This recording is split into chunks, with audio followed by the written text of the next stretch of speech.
Well, it's obviously a Thursday night in Queensland, Australia. Don't forget, Queensland never goes to daylight saving, so it's always 7 o'clock, 24/7. Hey, as you know, we go simulcast live on Facebook and YouTube, and later on you can watch the show on Spotify, iHeartRadio, Amazon, Google, and Apple, or you can go back to the YouTube channels. Now, as you realise, our co-host is in the UK, and there's none other than Andrena Forrest, and it's a good morning to her and a good morning to our guest who she's going to bring on board. Hi, everybody, and welcome to Dreaming the New Dream. And if you're listening to the replay, welcome wherever you are in the world. Today, it's the 23rd of November, would you believe? I mean, time is moving so fast. I have to keep checking what day it is, honestly. Well, for me anyway. Today it's my great pleasure to welcome Abdul Karim Vibes to the show. So welcome, Abdul, and it's really lovely to have you on the show today. Thank you very much. I'm glad to be here. Yeah, so I came across Abdul in Glastonbury in October, where they were doing. I missed part of it, but anyway, I got to do the evening ceremony where you were doing your beautiful swirling and twirling, and we all had supper together, and then and it was such a beautiful evening. I happened to, I think it was about 2007, 2008, I'd gone to a Whirling Dervishes in Glastonbury Town Hall, and I absolutely loved it. It was, and we all had a go, and I can't quite remember what the words were, but I know that we were holding the hand or the light of God, and we were beaming it down or something. You'll have to correct me and tell me exactly what it was. But I know I had a go at twirling then. I probably only for a few minutes, I don't know, but I was just amazed that I wasn't spinning. I hadn't gone dizzy. It was really something special, and I've always wanted to do more. So when you came to Glastonbury, it was lovely. So I so enjoyed it. So anyway, without further ado, I'll waffle no more. And please share your journey of how and where you started on planet Earth. Right. Hi, everybody. My name is Abdul Karim. I was born in Gaza, Palestine. For many of you, you recognize it as the Holy Land. I was born in the 80s in the midst of a very complex reality there, a major conflict that continues until the present day. Interestingly, as we are on the show now, so much terrible events are taking place as we speak in Gaza, the very town where I come from. So this is not a new conflict in the area. This is generational and it's unfolding, unfortunately, as we are witnessing. So anyway, I was born there, and that shaped me in so many ways, because as a child, when you just open your eyes and find yourself in that reality, that extreme reality, that you get to ask all the questions. Why is this happening? Why am I here? Early on, you mature really fast, and you ask existential questions really early, and that kickstarted a deep quest within me for truth, for understanding of our reality, and just basic survival also, and a deep desire within the depth of my heart, which is to never wish for anybody to experience that, hoping that it ends with me, and this is how my entire journey started, and led me into where I am today. Yeah, I can't imagine the horrors that you witnessed, and I know you shared some, when we were together, and unless you've experienced anything like that, you've got no idea of really how deeply that affects you. So so And I know from that start in life, it's been like your mission now, to be able to be of service to humanity. Mm-hmm. So, so where did you start doing your whirling? How did that unfold? Whirling is the latest episode in my journey. Oh, is it? Uh, Did you want yeah. to backtrack then?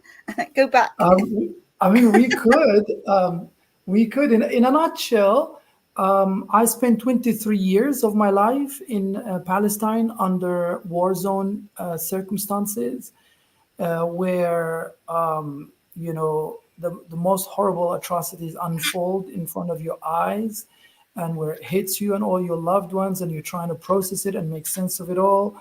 You look for answers. You look for what's beyond.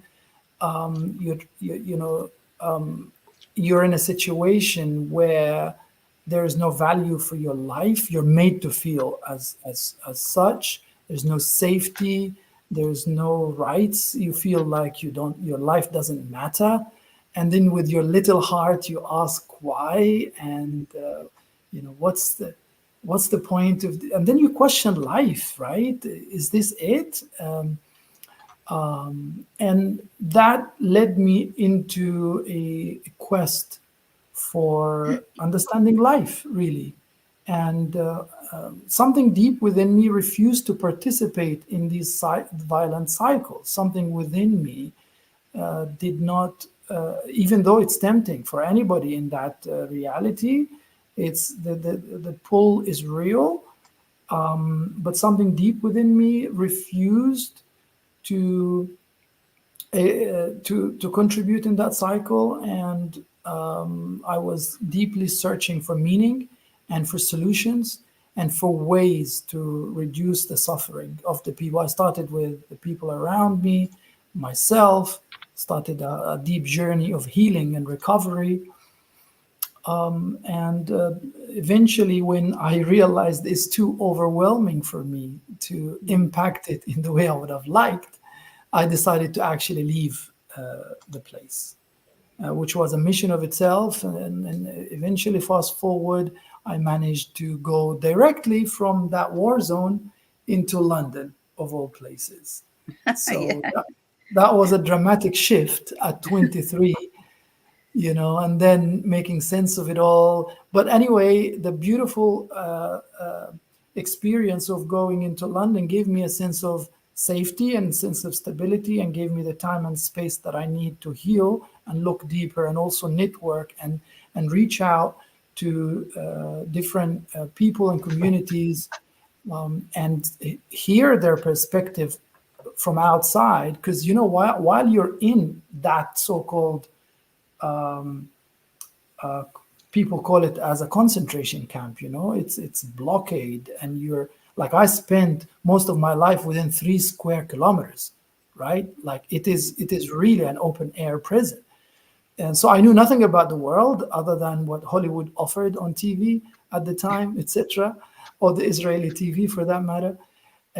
So when you leave, as I was leaving, crossing over through Sinai Desert, with all that history there, that I was connecting. I didn't understand it, because there was other forms of perception that were coming to me, because I started to connect with the land, with the places that I visit, etc. Anyway, crossing through Sinai, realizing, wow, this world is such a massive place. It's not the 3 square kilometers that I was stuck in most of my life. And it's just driving for hours, like 10 hours through the Sinai Desert to reach Cairo, and then see these millions of people. And then from there, for the first time, taking a journey on the plane when I was 23, and then landing into London with all the different environment there. It was fascinating, and opened me up to, yes, I knew there's more to life. And this started the journey for me of traveling all around the world. It's like I was just catching up, right? So from there, I traveled to Canada, China, the whole Middle East again, the whole of Europe. I just couldn't stop. And I started this personal journey really and truly back to me, back to my heart, back to my essence. This journey, it was outside through the travel, but I realized that journeying outside was only reflecting the vastness of what I hold, what we all hold within. So the journey took me from healing circles to different communities, religious, spiritual, social, different countries, different cultures. And I was just exploring and picking roses from different gardens, if you will. And that helped me heal, which is very, very important, because that's like blockage in your system. So that helped me heal, find myself once again, believe in myself, and go deep within. And during that journey, I'm the type of person that if I find something beneficial for me, I would naturally and automatically want to share it. Totally. So along the way, I picked up a lot of modalities, healing modalities that now I practice and I teach. I got to know crystals and minerals for the first time in my life. I was like a kid in a candy store when in Valencia, Spain, for the first time. That was the first encounter I had with crystals. Like when I was a child in our culture, Aladdin and all the fictional characters of 1000 Night and Night. I've always read about it. Look at me here in my candy store, but I've never encountered crystals in person. I just read about them, and I was always fascinated about them, like these glittery, colorful beings that I really wanted to connect with. That was the first time when I was probably 30 probably. It was the first time when I saw a real crystal for the first time, and I was captivated. I just couldn't help it. It was my first crystal was a ruby, which later on I realized that this is my crystal as a Leo. I'm a Leo in terms of star sign, and that was my crystal. I was fascinated by it. And then I couldn't help myself. I started buying. And over time, I acquired a large collection. And my friends were like, well, why don't you just, display it? And people then started saying, oh, it would be lovely if you... And then that turned into an actual crystal shop that you can see here in the photos, where I had established my own crystal store in London, and we became quite a phenomena at that, actually. And I didn't stop there, because I'm that type of person where I go where the heart goes, where I find joy and fulfillment. I just always look within, and this is what I learned on the journey. All the answers are within. Look within and follow the calling. So that was the crystal calling. So not only I was collecting them, but I also ended up going into mountains, digging them out myself. Oh, did you? Wow. Yes, in Turkey and other places. Maybe there's a video about that. So it's not just going into warehouses and collecting crystals, but actually going into, because I'm a Vanlifer too. That's another thing that came along, which was my childhood desire to always travel and be able to sleep wherever I go. So, home is where you park it, or wherever I lay my head is home, as Metallica says in their famous Wanderer song. Yeah, I had to look up the word, because I assumed it meant traveling in your van, van life, but I'd never heard of the word Vanlifer until I put up your flyer. So oh wow, yeah, it's a movement. It's very, very famous over the past few years. People, especially young people, grew they're fed up from having to rent a place in the city or a mortgage and be stuck in one place. They want to travel, explore the world. So it's become very popular. You just get yourself a van, you build it up. There's tutorials everywhere now. I actually built my own camper van, mobile Did home. you? Yeah, I drove all the way. It was a van that I had parked up for 2 years from one of my businesses that I closed down. and then a dream in the gloomy November or December of London, just before Corona time. I had a dream that I was in a caravan traveling around the world planting trees. Oh, In every country, I saw myself planting trees, very symbolic, in a camper van. And then I woke up, the inspiration came immediately. I got my van out of its hibernation for 2 years, and I drove it all because I heard, I work like this, I just go. I yeah. heard that they're creative in Turkey for building up caravans and camper vans. So I drove all the way from London, thousands of miles across the whole continent, all the way into Turkey, 1 month before Corona. And I crossed the border, I started the project, and then boom, all the borders of the world closed. The whole world went into lockdown, and I found myself stuck in Turkey, so-called stuck. It was the best time that I could have asked for, because I had the full freedom of being in mountains with my camper van. During that time, I had my own, retreat time there, and freedom to build the camper van, develop it. And then I found crystals in mountains, so I was just hunting the whole time crystals. And by the time the restrictions were lifted, I had an entire collection that I shipped to London. I bet. And yeah, we hold like one of the largest collections in the UK. Do you? So Whereabouts yeah, in London are you? proudly in E6, East Ham. This is East London. Right. Okay. I don't know it that well, but anyway. Yeah, I our know shop it's- is called AK Vibes. AK stands for Abdul Karim, my name, hence the brand. And Yeah, this no, is there's where I share my journey in that shop and everything that I've come across, from crystals to healing to therapy, to spirituality, to meditation, to superfoods and healthy foods that I've come across on the way. So this is my kind of medium to give back and share.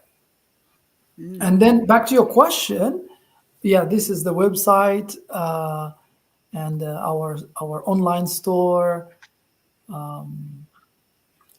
that currently. you've got some beautiful crystals. You know what you were holding up. The heart ones are beautiful.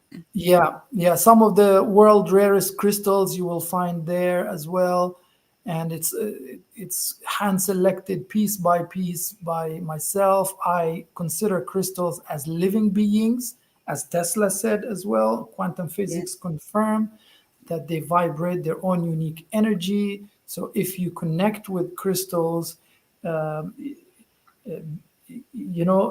sharpen your extra perception, extra sensory perception, and help you. Actually, they're guides, they're sages as far as I'm concerned, and they help you go within.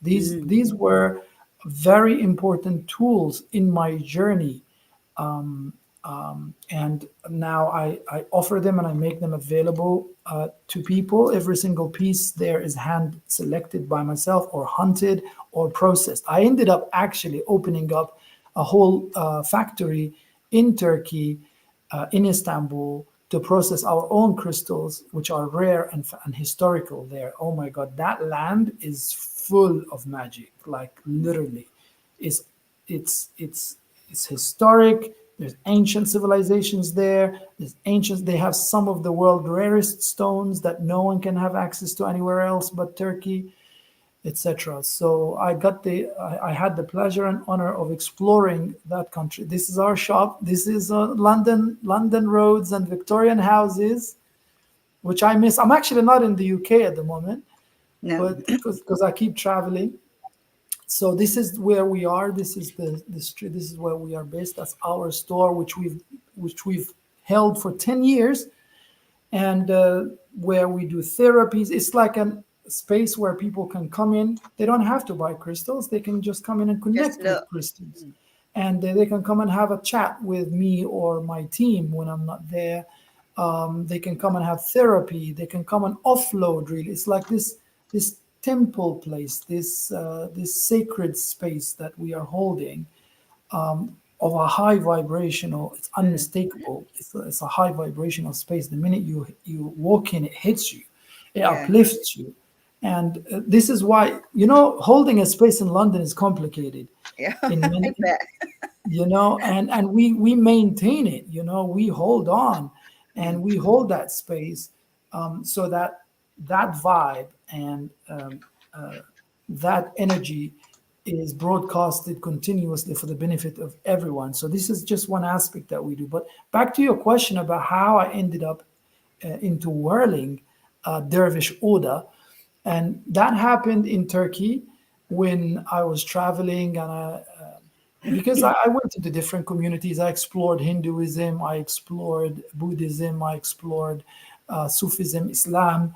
I'm a born Muslim. And in Turkey, it led me to Sufism, or the mystical, spiritual aspect of Islam, the famous Rumi order.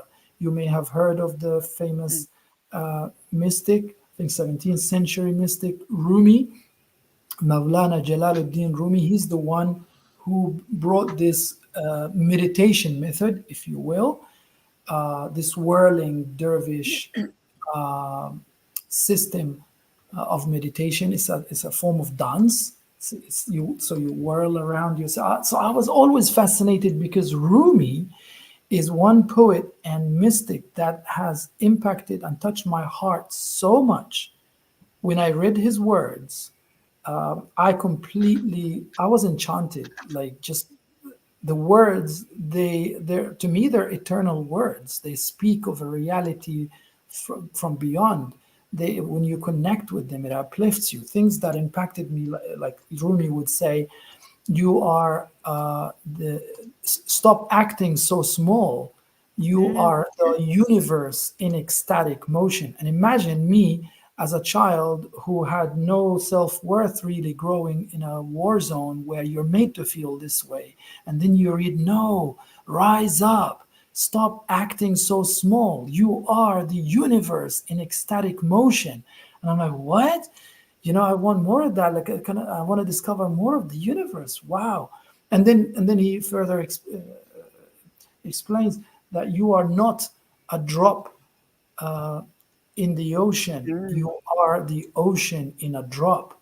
And that's deep and philosophical. And then as I was going through my spiritual journey, I started to have moments of, to experience this wisdom, to go inside within yourself and experience the vastness of who you are, to experience the world through your heart.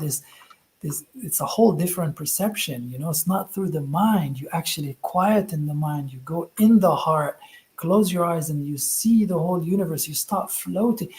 You go to sleep, and all these dreams and visions that you see, you go into meditative states, and that's what whirling is all about. And whirling, basically, when you dance around yourself, when you whirl around yourself, what you're actually doing, you're whirling anti-clockwise, which is a way of taking you outside time and space. Anti-clockwise, it's to take you out of the matrix, so to speak, to take you out of the constraints of time and space, out of the mind. And as you come out of the mind, you find yourself going through the heart and experiencing the opening of the heart. So this is the art of pinning your heart, of opening your heart. So as you're whirling actually around your heart. You're doing this sacred dance around your heart. In Mecca, worshippers go and whirl around the Kaaba. They actually, what's called the tawaf. So they go around the Kaaba 7 times. Your Kaaba is in your heart. So you're whirling around yourself, around your true self. And Sufism teaches that God is a hidden treasure and he wished to be found. The heavens and the earth could not contain God, but the heart of the true believer contains God. So as you experience the divine within this opening of your heart, while you are whirling, you get to experience firsthand what it means to have a universe within you, what it means to be one with the universe, because everything in the universe vibrates and rotates and whirls, from the electrons around the atom, from the sun, the earth around the sun, everything is whirling, everything. So you become one with everything. And as you were, this is what I discovered. This is why I got so hooked on this method of meditation, on this dance, so much so that I travel now around the world to share it. And because it's not just about you experiencing that, you actually become that, you embody that, and then you invite those who are watching, like in this video in Glastonbury, where you were watching me. You are actually watching yourself, because there is no you and there's no me. That's correct. And so this is what I've been doing now, is going around the world, sharing this art, this dance, this meditation, this prayer, this sacred ritual, whereby, as you can see, one of my, this was in a church in Glastonbury in October this year. And as you can see from the movement, the right hand is up to the sky and the left hand is down to earth. So you are the medium between the heavens and the earth. You reach out with the right hand humbly, connecting with the heavens and asking for light, asking for love, to give all the love away. The love comes through your right hand and rotates through your heart 7 times, and then out through the left to earth, where this light and this love blesses everybody that's witnessing it, and the earth and the whole reality. So you're anchoring that light. This is how important this ritual is. And when you're there, and you open your heart to it, you receive what belongs to you. You receive a glimpse of who you are. It's like mirroring.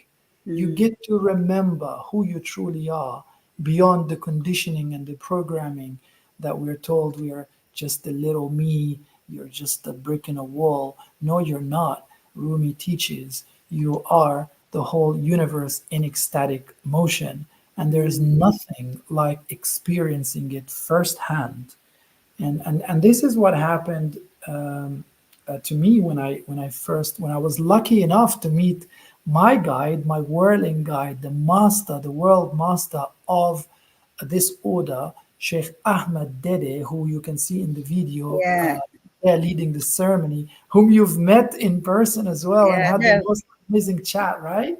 Yeah, and Carol and I, we're blessed to have breakfast with you all in the morning. Well, we spent hours, didn't we? Or breakfast, lunch. And we received a blessing, and it was beautiful. We loved it. And we're part of the community now. We bump into Michael every day and other members. So, yeah, very blessed when you came and that's to town. the point. That's the point of it all, is that together we are better. It's to come together in a sacred space and sing the praises of God, raise our vibration, connect together through the heart, and collectively lift each other up, because we can. And when we do that, we get the chance to experience this interconnectivity, this subtlety that connects all of us. We get to realize that my well-being is your well-being. And for me, this is the recipe that I discovered to stop the wars. Because, you cannot engage in harmful, violent act against another human being or any other life form unless you perceive that as the other, as separate from you. The minute you realize that the other is not separate from you, is intrinsically part of you, you are the same, you are one, you're interconnected, there's no chance that you would have the desire to hurt that somebody, because you realize that you're actually hurting yourself and your future generations. And you wouldn't want to contribute into these cycles. So you see, this is why such art, such meditation, such form is so important, because it awakens our humanity, our true potential, this divine spark that wells deep within every single one of us, waiting to be discovered, to connect with, and to let it shine. And then you realize your infinite potential all of a sudden. You realize that you're an active player in this life. You're a co-creator. You are somebody that you're an ambassador of the divine, and that's your birthright. And you have to own it. And look at me, somebody, somebody who was born in a war zone, a broken child who couldn't even believe in themselves. Now I get to... What a journey you've been on. Right? An incredible journey, and you're a gift to humanity of showing like you can come from awful things, but you can, by going inwardly, you can be fully out there. Yes, actually, thank you for bringing that up, because I learned through my journey that the external reality is a mere reflection of the internal reality. So people, in their attempt to do good in the world, they focus on the outside and they want to change the outside. They're going about it the other way around. Yeah. In reality, if you want to impact your external reality, you go inside. You focus on healing yourself.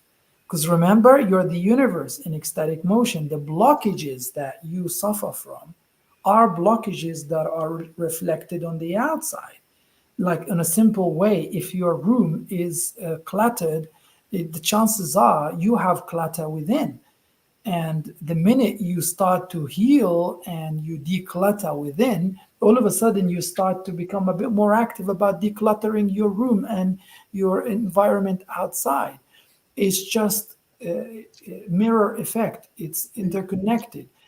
The minute this is why I say to everybody that wants to improve and contribute and impact the world in a good way, I say, focus on going inside, heal the person that you are, practice self-love, practice self-awareness, practice self-care, and then from there, fill your own cup, and then look to help the next one in line. And if enough of us do this, we're all going to rise. We unfortunately, our education system don't teach us this. No. So I had to go through the bitter journey, the tough journey of discovering it by trial and error, and going into different communities and cultures and countries around the world, and really just go through it to be able to then share this. It doesn't have to be this way. Now this wisdom is available. This is why I do what I do, so that I help people have a cheat code to life, so to speak, or shortcuts. They don't have to repeat what I did. They don't have to waste 10 years just discovering this. They can merely come and attend a whirling ceremony, for example. By the way, we travel, we don't charge for this. We are for love. So we go anywhere around the world. We can be invited, Jeffrey, all the way in Australia. We're happy to come if we're invited. In America, Canada, Europe, anywhere in the world, to World for Love, and to share this gift with whoever that's interested. Yeah, I know they love you in Australia. So, hey, brother, I just want to bring up this photo. Well, that one there. Now, he did pretty well there, doing a whirl for about 4 minutes 30 without falling over with giddiness. I'm just saying. But what I noticed here was in the realm of platonic solids, one of them's a cone, yeah? And we often saw in Western world where we have the dunce cap, or we have a wizard who uses the cone, Or you could say that the Red Indians have the teepee, another form of a cone, in order to raise the energy up. Now, your hat, that's where I'm coming to your hat, in the sense how it's placed over your head. Is that for you to center yourself when you're doing your twirling, in the sense that the hat gives you that, like a spinning top, it gives you some sort of balance, but also helping you to raise that vortex above your crown, in the sense of being contained within that sequence it's been constructed for you, rather than the cone. I'm just interested in the scientific aspect of the benefits it can bring to your body. Yes. Well, whirling dance meditation or order developed by Rumi is full of symbology, full on, every single aspect of it. So, for example, we have a black cloak. Before we enter the sacred space and start the ceremony, we are wearing a black cloak, and then we take it off. That resembles the ego, because as you enter the sacred space to whirl, there is no place for ego. You have to leave yourself behind. You have to allow the divine to flow through you. There is no space for the ego. So that's the first thing, for example. And then the white dress that you see in the photos, that represents your coffin. That represents the death of the ego, that you left yourself behind. You recognize that there is no place for the ego in this sacred space, because you witness the oneness of God. Nothing exists but God. You cannot bring partners with God. You cannot bring anything in this divine presence. And then the hat represents the tombstone, actually, which is a reminder that this is where we are going. This is, as a body, as an ego, our ego, this is where it's going to end up. And then it reminds you that your journey is back to eternity, where you belong with God. And also, this is my own probably interpretation, is that this is your crown, energy center here, and above it there's an eighth chakra or energy center, and that connects you to that. And this is like a connection with the spirit. In terms of the movement itself, because you talked about the scientific background, as you are whirling, you are creating a toroidal field centered at your heart. So there's this donut energy field that gets generated. In fact, I did not share some videos with you. There are some videos that people, when they watch it, they see light being emitted, and some extra normal phenomena where people witness. So as you're whirling, you're creating this toroidal energy field that's expansive, that expands. And that, like I said, it connects the heavens with the earth. And anybody that witnesses or is present there, they receive that light and love, because a dervish job in that state is to ask for love, to give all the love away, nothing for themselves. Just ask for the love. That's why take your presence away, keep your ego away, get in the presence of God and connect and plead. Ask for guidance, ask for love, ask for light, ask for divine grace, and then give it away. What belongs to people, they will receive in that. Nothing for you. You must not have any expectation. It's enough that you are in divine presence, because you have everything in reality when you're there. And that's where this method is so crucial nowadays, because wherever you go, you become, like Rumi says, be the spirit of any place you are at. Mm-hmm. So when you go anywhere, you travel with God. You are with God. You're bringing that divinity. You're bringing that light. You're bringing that love, and you're sharing it. You're leaving your presence behind, and you become like a distribution hub of that light and love, and you get to witness it. It's so beautiful. Not only it goes through you and you benefit others, but you get to witness it, and it's like double pleasure. You can't get enough of that. This is why I dedicate my entire life now for this. I go all around the world seeking nothing but this. I don't seek any monetary return. I don't use it, for a job or anything like that. Nothing. We are mere dervishes seeking that love and sharing that love, because we recognize that's what we are. And that's thank you. And we recognize that, and we see and witness that this reality is created from love. Even when you see the hardship and the distortion of truth, distortion of that reality, if you see it from a bigger perspective, you'll see the love behind it. All of this reality is a manifestation of a loving God that dwells deep within your heart and awaiting this reunion, with you. And this is one way of going there. And if you read the works of Rumi, he talks a lot about that connection between the lover and the beloved. And this is how he addresses God. And look how beautiful that is. If we all connect from that heart-centered space with love, with the lover, it changes the whole perspective, right? Mm-hmm. Yeah. Hey, brother. Hey, just come to that photo there. There's an aspect that's very similar to Qigong, for example. Yes. So in Qigong, without doing the actual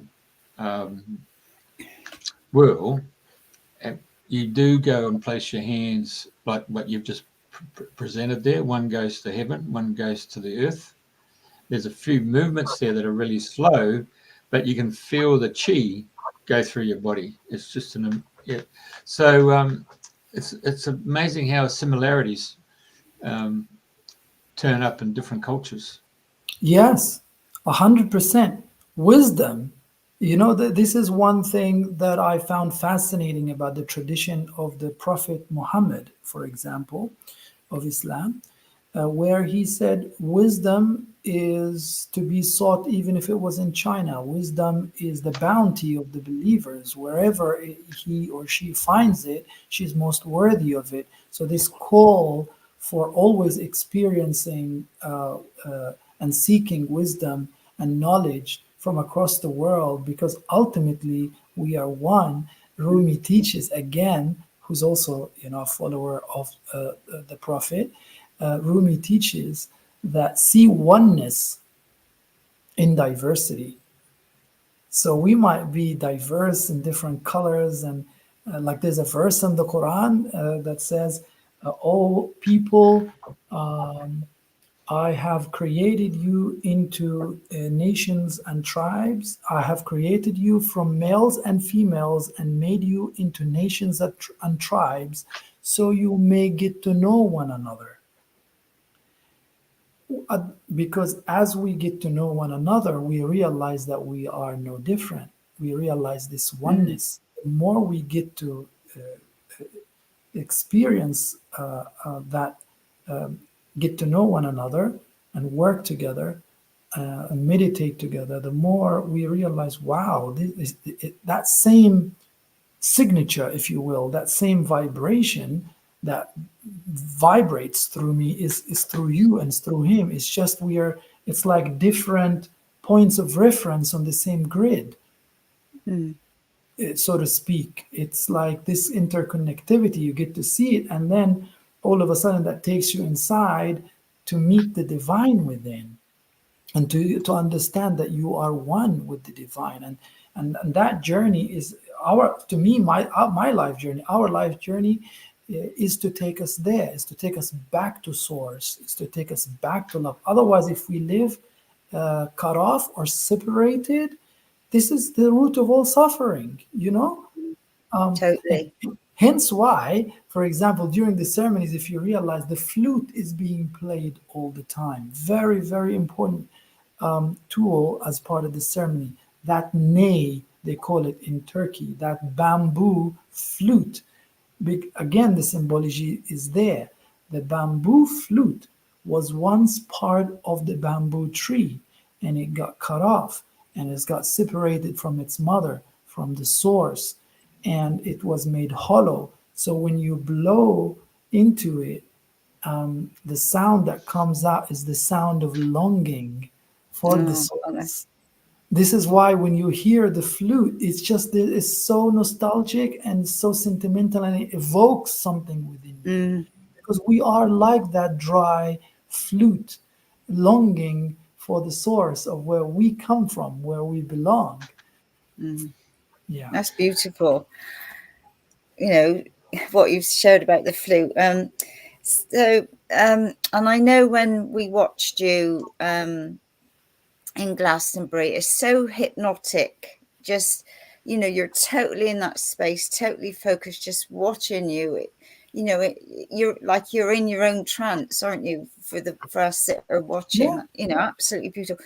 So my next question would be, and I see Lilius has asked the same question: how can we learn ourselves? I know there's a workshop coming up in February, isn't there, in Glastonbury? I don't know if you're coming back for that, if it's you guys, but I know I think it's February, but anyway. So how can we have a go ourselves? You know, like, so say when I finish here, I think, right, I'd love to have a go. What pointers would you give us? Yes. So this is why we travel all around the world to teach this now.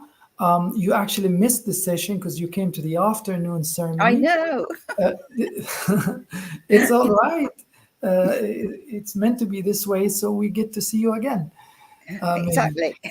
So that morning, we've done a workshop with everybody in the church as well, where so many joined in, and so basically there's aspects to this where you need to be initiated. It's not necessary, it's not a must, but it's better for you so that you get spiritually aided, so to speak. Like, for example, I could not believe that for the life of me I would whirl for even 30 seconds. Like, seriously, this is why from my childhood I wouldn't ride on them swings, and I would immediately faint or vomit. You know, it was like something that I would not do. And then I was like, oh my God, here I am face to face with my fears, you know, and I'm supposed to be whirling. I wouldn't have imagined it at all in my life that I would be doing this. Just like I wouldn't imagine myself doing any of the things I ended up doing later on, like being a hijama therapist, this wet cupping, dealing with blood and helping people. I don't know, maybe you have one of the videos there that I shared. It's like, again, one other therapy that I do that's extremely effective to detox heavy metals from the body and toxins, decayed blood cells, old blood cells, etc. It's an ancient therapy from China. Here yeah, so tell us more. Yeah, so this therapy is one of the most natural, the best detox known to mankind. I cannot recommend it enough. I personally treated thousands of people, probably 2,000-3,000 people by my own hands, and with my team, probably 20,000-30,000 people over many years in London. We established 3 clinics, actually, alternative medicine clinics in London, where, again, this has helped me personally, and it helped my dad and mom. My dad, and I pray that he is fine, and my mother in Palestine right now. I haven't heard from them for the past 47 days in this conflict. Really? And I have no clue. Yeah, like I have no clue. And I pray. We heard that there might be a ceasefire that I have been praying for all these days, that is scheduled to take effect today or tomorrow. So I'm hoping for the best. So basically, my dad has suffered from chronic headache, migraines, and bowel syndrome. And my mom was asthmatic. And when they visited me in London for the first time, they got to experience this therapy.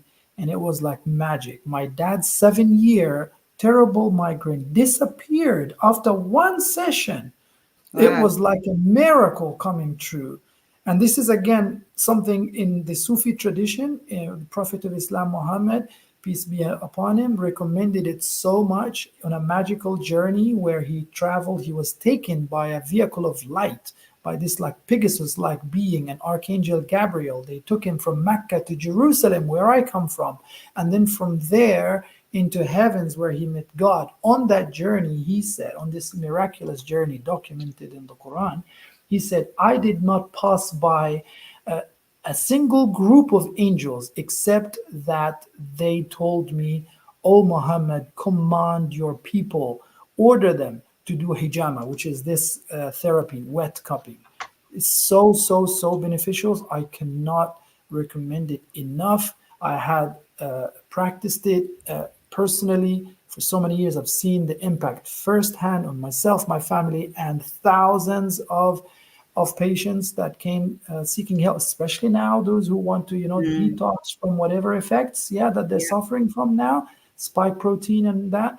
This is the best therapy, one of the best to do. Heavy metals out of your body, toxins, etc. For back pain, for migraines, for blood pressure, for diabetes, for so many issues. I cannot recommend it enough.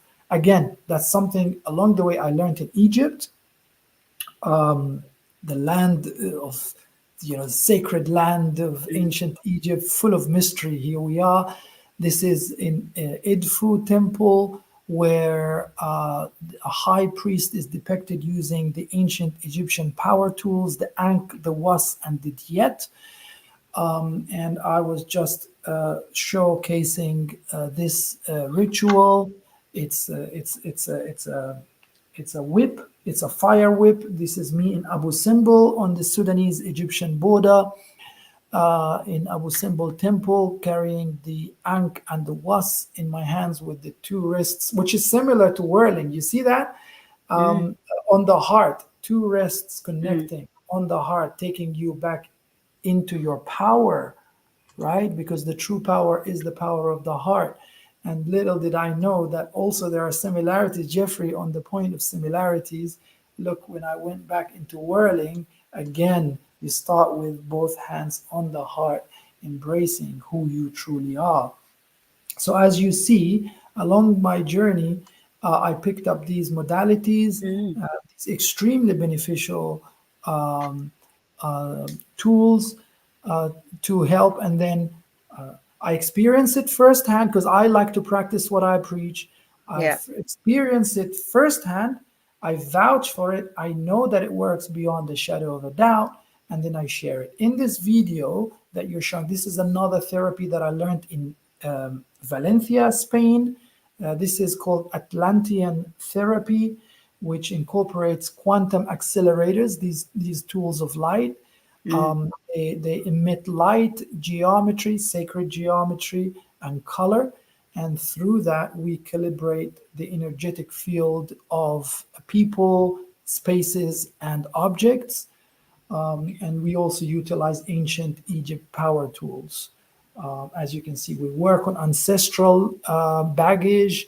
We liberate generational trauma, generational ancestral heritage that is of no benefit to us. We break cycles like this. We liberate people from manipulation, from negativity. There's a lot of aspects, deep energetic work. We realign the system, the energetic field of the person, and then all of a sudden there's this environment that's conducive to healing the person. We basically help the person, we support their own self-healing because we all have it within ourselves, it just gets blocked. So my job is to remove blockage and allow the system to heal itself because we have that wonderful, miraculous capacity within. And then I do deep ancestral work with people inspired from ancient Egypt, the ritual of the opening of the mouth, exorcism even, and so much more. So that's something that I've learned from masters especially Jose Miguel of Valencia, the Atlantean master, who channels this wisdom from ancient Egypt and ancient memories that he recalls. And then he trusted me with that, and then I started to also remember, let's just say, ancient memories, and also download my own visions, and then develop the system further, and then use it for the benefit of the people. So that was another thing that another tool to the box, so to speak, that came about. And I practiced it for over 8 years. It took me to ancient Egypt, ancient Mexico, the Aztecs and the Incas, and that civilization. I traveled all around to find literally pieces of me. Like when I traveled to Egypt, I felt like parts of me, fragments of my soul, so to speak, integrated in these temples, the pyramid, and the meditations that we do there, the journey, the Horus route or the Moses route, also all the way from Cairo through Sinai Desert back to the Holy Land of Palestine. I also walked that route. I traveled the route also to Costampella, the Santiago, in Spain, and again along that journey, 10 hours, you get to discover. So this is the beauty. This is something that I found fascinating in the Quran, because the Quran says, "Walk in the alleyways of earth of God's creation and eat from God's fruits." Because that's what God wants. God wants easy for you and not hard. We actually make our lives hard. We are by our own choices. The divine wants love, wants abundance, wants us to enjoy this beautiful reality that He's created, which we can turn into paradise. It's a paradigm shift. It's about what you embody. You can have your paradise here. You can have your hell here. And the divine clearly, through different messages, through different civilizations and ancient cultures and spiritual paths, say the same thing. God is love, and that's what God wants for you. So seek that, embody that, know that you are that. So we're here once again to remind everybody of this, because you have to believe, because you can't become if you don't believe. You have to believe that you are love to become love as a first step, as a prerequisite. Yes. Hey, brother, have you ever come south of the equator? Sorry? Have you come south of the equator on your journeys? I just want to ask you. To the equator of Earth, if I have... You come into the southern hemisphere, yeah. The equator in the middle of Earth? Yeah. It's because the way when I'm looking at you and I'm seeing you and you've been talking about it, you've been traveling around the world. It seems to me that you've been traveling all the countries of the northern hemisphere. And so with your whirling, doing anti-clockwise, I can understand working in the northern hemisphere. But coming across into the southern hemisphere, our vortex, our toroidal field is completely different. You would have to go clockwise. So you want to put that to your master. Yeah. Yeah, if you or whoever... You fill up a basin of water in the northern hemisphere and pull the plug out, you'll see its vortex. Now, if you come into the southern hemisphere and do the vortex, it's completely opposite. So it's very much similar to our magnetic field on the planet.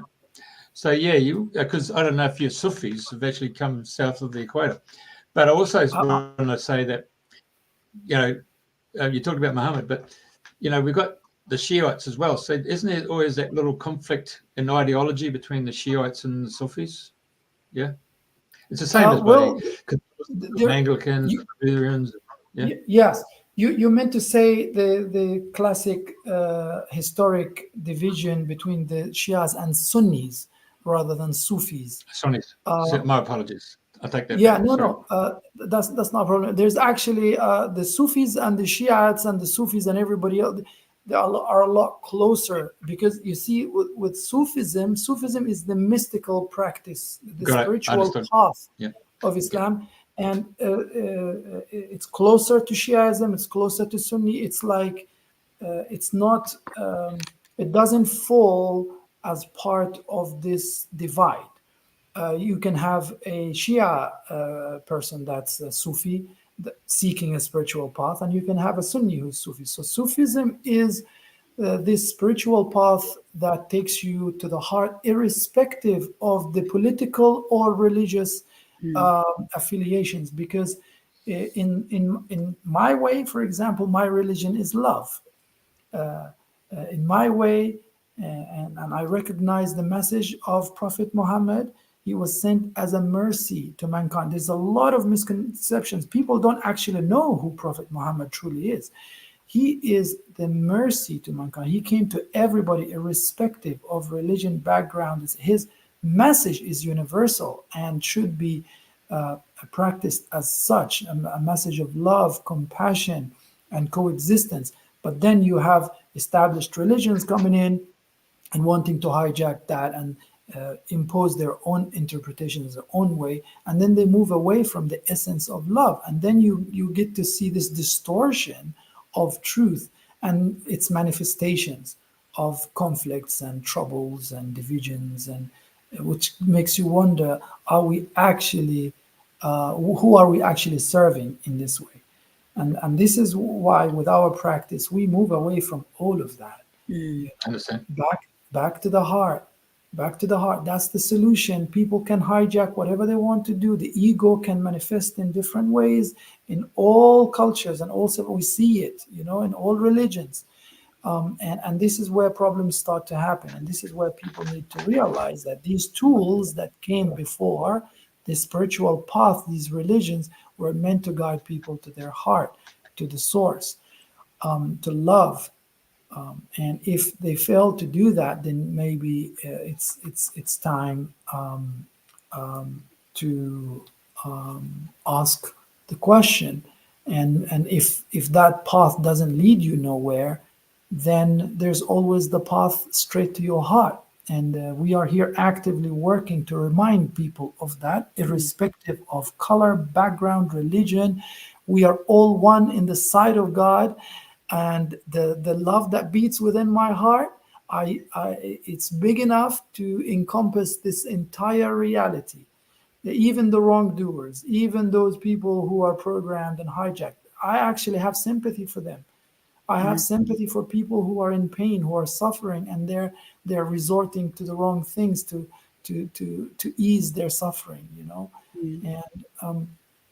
And this is one of my missions now, is to embody that first, and then share it with everybody, and go beyond titles, because it's all an illusion.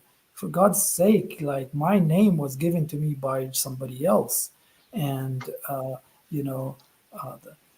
my identity, I am this and I am that, it only serves as divisions instead of being celebrated as diversity and different flavors of life. We then use it as borders and boundaries and means of separation. It's about time for that to stop. Definitely. And we are here to resonate that, and we will continue to do so long this heart beats. Oh, well, you've got a beautiful heart and soul, and and we all pray for your family and for peace. That all of us here are doing our best to keep, hold the peace within us, so that we radiate peace to help others to find the same. So anyway, yes, sorry. On that note, I'm just led to share something because it's so relevant and it's so it's in the now. It's a call for my people in the Holy Land. And I'm not saying Palestine or Israel. I'm saying the Holy Land. And I'm saying my people, everybody that's there.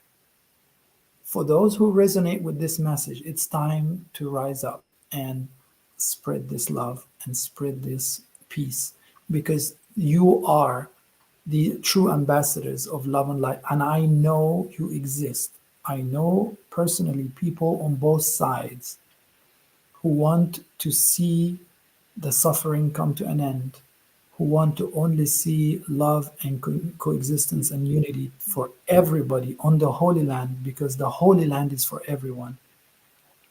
So I call upon you to raise your vibration, raise your prayers, be in the heart, broadcast from the heart, this, so that it counteracts that call for fear, for division, for separation, for suffering, that distortion of the truth. And the solution is for enough of us to be in their heart space and resonate that this is how this centuries old, this conflict did not start now, but there is a chance for it to end. And it can only end with love, because the answer is love. The solution lies there.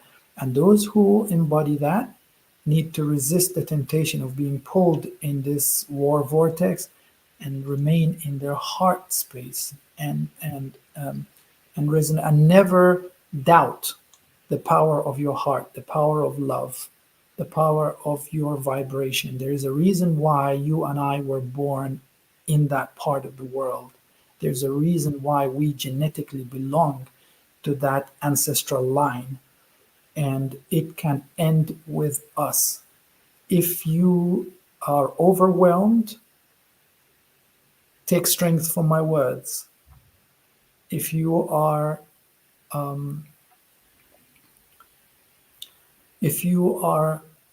falling into despair, please know and connect to the infinity that's deep within you, that's way beyond and bigger than the illusion imposed upon people's eyes. That this reality and that paradigm, it does not have to be that way. That's an illusion of itself. And the power of the heart is far, far more superior. So please spread this love. This is what we need right now.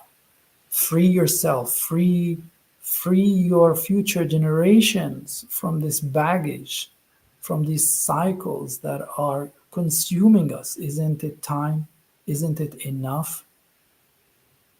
We need to rise up to this responsibility. We can do it.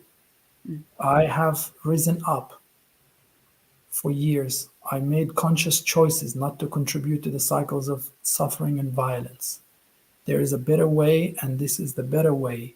And you're supported, because this is the way of the divine. The minute you seek that, the whole universe is going to support you, because the universe right now is only supporting love. Anything else is diminishing, even if through illusion it's made to feel overwhelming. It's not. Seek that within you and know that you have that power, you have the support. And if your strength is waning, get in touch. Get in touch. I'll send you strength. And that strength is not from me. Do not look at me. Look at that which makes me speak, and seek power from that source. And that source is within you. And if you fail to find it, or you find it hard, use me as a mirror to reflect that. And let's bring a better reality for us all. And Abdul, you're really talking about the ideal rather than the idol, aren't you? Okay? Everybody's fallen in love. Everybody's fallen in love with the idol and not the actual ideal. You're actually proposing the ideal. Because this is our truth, this is what I recognize to be to be our true reality within. And I have not believed in that for so long, because as everybody else, I was born into a certain construct and worldview, and you're fed that, and this is what you need to conform to. But something deep within me was saying no. Yep. And I trusted that, and this is what took me where I am right now. And I believe I'm one of the luckiest people ever existed, with that grace that I get to experience. It's very personal to me, and I know its power, and I know its impact, and I know the vibration and the pleasure and its effectiveness, and I know that every single one of us have access to that. This is the most superior thing if we are to seek superiority. This is the biggest blessing that was granted to us by the divine. It's our birthright. We actually have it. This places us, if we connect with it, far higher and above even angels. People like to seek angels for help. It's good, of course. They're our friends, like beings, but come on, you have God in your heart, the divine in your heart. And if you, like Sufism teach, annihilate yourself in the divine, i.e. your ego, and achieve this oneness with the divine, when you reach that place, you are one with everything. I mean, infinitely with everything. Imagine that power. Imagine that grace. There's nothing like it. And the more I get to experience that, the more it's like you can't see any other reality but God, because everything else is an illusion. And anything you see or touch or smell is the manifestation of the divine. And until you see that, or you recognize that, and you feel that, you're going to be cut off and you're going to be suffering. So the way is to get there. Wow. Such a beautiful message. Yeah, I mean, you're touching heart and soul, obviously, by your talking and your words. Yeah. So can I ask a question? How young are you? How young am I? Yes. Well, since I'm born as a male, I don't think we have a big issue with the age question. I'm just joking. No, my meaning was that you've achieved so much. Like you might be halfway through your journey or a journey of life or whatever, but you have achieved so much and helped so many and touched so many, and there's still masses for you to keep doing, and you will be doing. Yes. I have just turned 40 in July. I'm a Leo. So I've just turned 40. In our Arab culture, you can only be considered a man to reach the age of manhood once you hit 40. Really? So yeah, I'd like to think I'm still the old curious child that I've always been, and I will continue to be. But yeah, the reason why I mean, I appreciate your words. Thank you very much. They mean a lot. The journey has been tough, but well worth it. Like now I look back at the wartime, and I'm grateful for these times, because they made me the person that I am right now. That was my training camp, my boot camp. Yeah. Gosh. This is why I don't mind van life, around the world and being alone. Like I just drove across the whole continent for 1 week alone, and it's okay when people freak out from that journey because they can't sit with themselves alone. I love it because I recognize I'm never alone. It's like what Rumi says, alone with the alone. Yeah. You're never alone, right? So one thing I wanted to highlight is that as you start to tap into your infinite nature and the infinite nature of your heart, you get to, it's like a quantum leap, you get to achieve so much so quick. You open yourself up to a whole different perception. And with that, you receive downloads that are beyond the mind. You grow, light years in no time. It really is like that, and this is the beauty of the way. And there's no point of me just trying to convince somebody of that. No. It's just, it doesn't work like this. The Sufi masters, my masters, they teach man dhaqa araf. Those who taste, they know. So you have to experience. You have to, because only then, like like if you've never tasted honey or anything sweet, there's no way I can be describing this to you in the most scientific way. I can just show you videos and pictures. I can emulate these, the sensations, the taste buds, etc. But it will not feel the same. The only time you get to taste, and you don't have to learn how to taste from professors and stuff like that. He can be a simple honeybee keeper somewhere in the mountains that's not even educated about honeybees and their what they do, etc., other than he knows just how to get honey collected. And he just brings and gets you to experience, and you're like, wow. And this is what dervishes are. They're simple, beautiful, humble human beings that are somewhere around the world, and they just they feed you nectar, they feed you honeydew. They give you that divine experience that our souls crave so much. I mean, my words would have no weight if I have not gone through that experience. So nothing that I say that I haven't personally experienced. This is why the words come from that place, and that they may have that weight, and otherwise they're just empty words, right? Anyway, can we go back to some pointers for the whirling? Yes.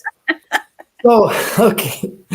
I love your sense of focus and practical approach. Yes, let's get you whirling. So basically, if you don't have the patience until February, when we come to Glastonbury again for the workshop. Okay.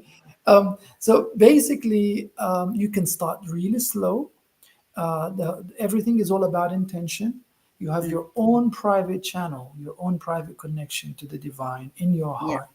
So you can just connect to your heart. I would personally, I like to give respect where respect is due. And I would personally recommend that you also connect with a Sufi master like Sheikh Ahmed Dede, who is the master of the whirling order in the world right now, spiritually authorized for this. And so that then, because they can connect with you through the heart, they can help you, like they have keys, right? Because if somebody has walked the journey and reached destination, they know how to extend the helping hand and get you there, because they just know, they've been on that path. So to get initiated is the best thing. However, you also have your own connection to the divine. So you feel in your heart, and you can put your hands on like so, right hand on the left shoulder, left hand on the right shoulder, feeling in your heart. And then you can start slowly whirling, even if it's 7 steps, even if it's just mere 7 steps, and slowly bring your hands up, right hand to the sky, seeking God's grace and love, and left hand down, so that you bring that blessing for yourself, for your house, for your children, for your family, for your people. When you're in that space, you can just pray. The idea is to connect with the divine in your heart, and then be the medium to channel that energy and give it everywhere you can. And remember, as you're doing the whirling, remember to leave yourself behind. Get out of your head, basically. And if you can't whirl a little bit longer, and the whirling will help, trust me. And slow it down if you get dizzy or anything like that. I really am absolutely gobsmacked. I'm shocked to my core until now that how could I do it? Like, how could it be possible that I never fainted or never felt dizzy? It was impossible for me before, but I guess once it's time, it's time. As part of my daily practice now, for the love of the world, I do 1,000 times, which takes me about an hour. It's like not in my wildest dreams, right? I wouldn't even be able to do it for a minute. And now, because you see, the minute, and this is what I have experienced personally, the minute you allow yourself to flow, right?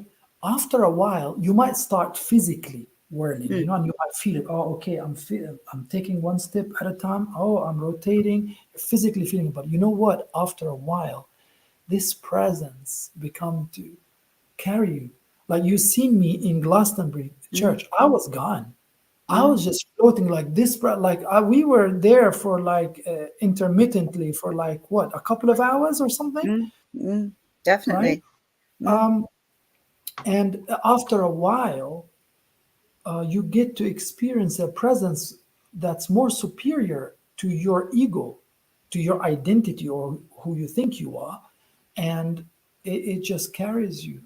And in that space, you get to just relax, you get to de-stress, you get to offload your baggage. And then, oh my God, it's like magical. It's like anti-gravitational, like really, literally, there were moments where it's like this weightlessness, this,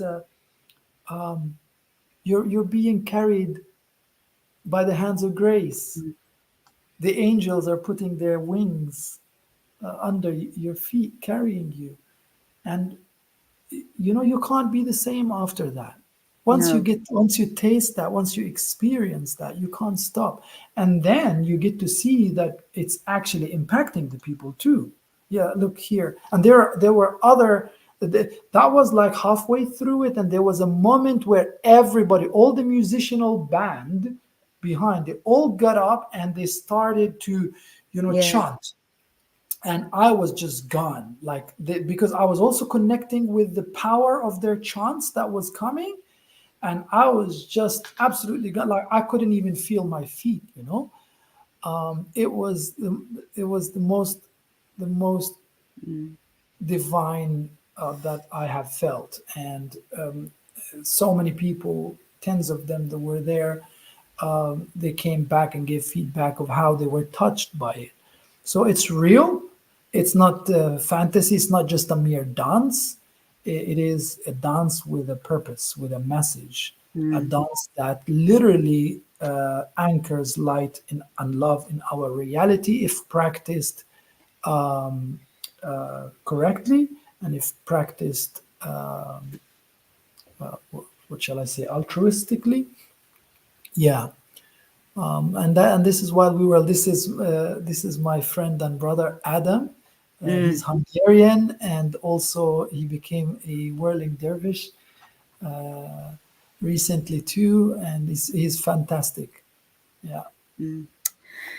Wow. Well, we're coming to the end of the show, and I would have liked to have asked you a lot more to do with your healthy food life as well, and also human design. So perhaps you'd come back and talk to us another time in the new year and share your wisdom. Yes, happily, but just very quickly on these two points. Again, these were other junctions on my life journey. So I was traveling in the mountains of the Czech Republic, where I, for the first time, come face to face with ancient apple trees that are original to the Czech Republic, that strudel area, in Europe, the Czech, Slovakia, and Austria, famous for the apple pie, the strudel. And these apples existed since eternity. They don't even have English names. They're like so local. They're very, very local varieties. And I remember a saying of the Prophet recommending vinegars as a food that every single prophet consumed, and that Prophet Muhammad recommended very, very much. And I was so saddened that I couldn't find original, authentic, traditional, fermented vinegar. So I've decided, long story short, it's a whole journey that took me 6 years. So I've decided to make my own apple cider production.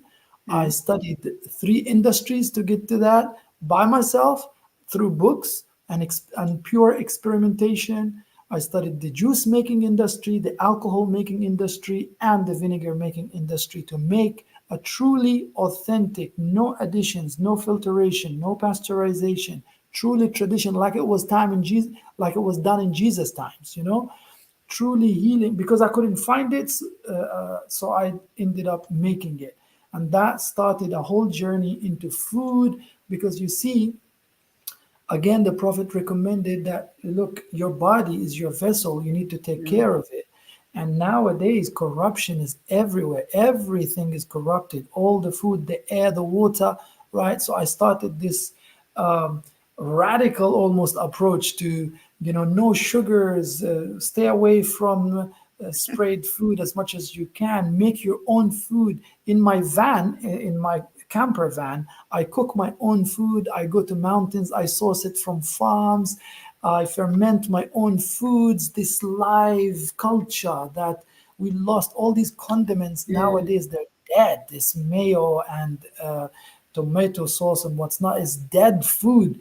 The real condiments are alive. This is a whole other area where, it's full of live culture. And when you eat that, this is what your body becomes, what you eat, right? Exactly. So again, I started to learn all these ancient old methods of fermenting food, of producing superfoods, hunting things from the mountains, shilajit. Now I am actually in Lithuania, right next to Russia right now, and I'm about to source some wonderful shilajit, the famous. Lovely. Yeah, and I go all around the world, and I pick, like from Turkey, it was the the olive season. So I've picked the olives from the trees and marinated them myself, etc., etc. And then I share, watch this space. If those would like to follow more, they can go to my Instagram or Facebook. I will be sharing more of this in the form of videos and reels, to share what I found, these pearls of wisdom and ancient techniques that are so important for our body. Because if we don't take care of this vessel that's carrying that divine within us, we don't get to experience life in its full capacity, and in the joy and fulfillment that we all seek. So taking care of the body is super, super important. That's your vehicle. That's what's carrying you through this reality back to source where we come from. So that's another aspect. And then human design opened me up to the mystical aspects of numerology, astrology, of the I Ching of China, of the Kabbalah, of the sacred arts, of the chakra systems, and then our own DNA and what it encodes. We are magical beings with infinite potential, and it's about time that we believe in that and trust in that, and go back to these sacred ancient arts that take us there. And there's a reason why all of this has been taken away. There's a reason why this corruption is and distortion to truth is prevalent. But it doesn't have to be this way, and it can end with us, and it will. Totally. Beautiful. Well, honestly, you touch heart and soul wherever you go. And I know, to our listeners and readers, I've seen lots of comments flashing up. We'll get back to that. But yeah, just thank you for taking the time out to share your wisdom. And I would love you to come back in the new year and share more about your foods and human design. Thank you very much for giving me this this platform and this opportunity to broadcast this energy. None of what I say is mine, and I am no different to any of you. And all that I say, I am sure resonates deep, because you already have that within, and I'm just a trigger. I am here as a catalyst and as a mirror to reflect what you already have. Well, thank you for reminding everybody who we truly are. We are God. We are God within, and the power of prayer. We are the change makers now. We are making we're in the greatest time of history where everything's rebalancing and clearing. And so thank you once again, and much love and blessings in all what you're doing. So thank you very much. Hey, there's just one question from Lilith. She wants to know, when you do the swirling, do you shut your eyes? It's just it's not recommended to. It's recommended to keep your eyes open and maintain that presence, because the idea is to have be here and there kind of thing at the same time. One foot in this reality and another foot in the 5D or whatever D that you would like. I'll leave it for you to experience. Yeah, no, which do you like? Okay, well, thank you once again. And I just, everybody's listening, just please keep your prayers open for world peace. Please. That's our focus, is world peace. It's my daily prayer, daily practice, and that's why for that I whirl, and for that I feel that I exist. Well, keep whirling.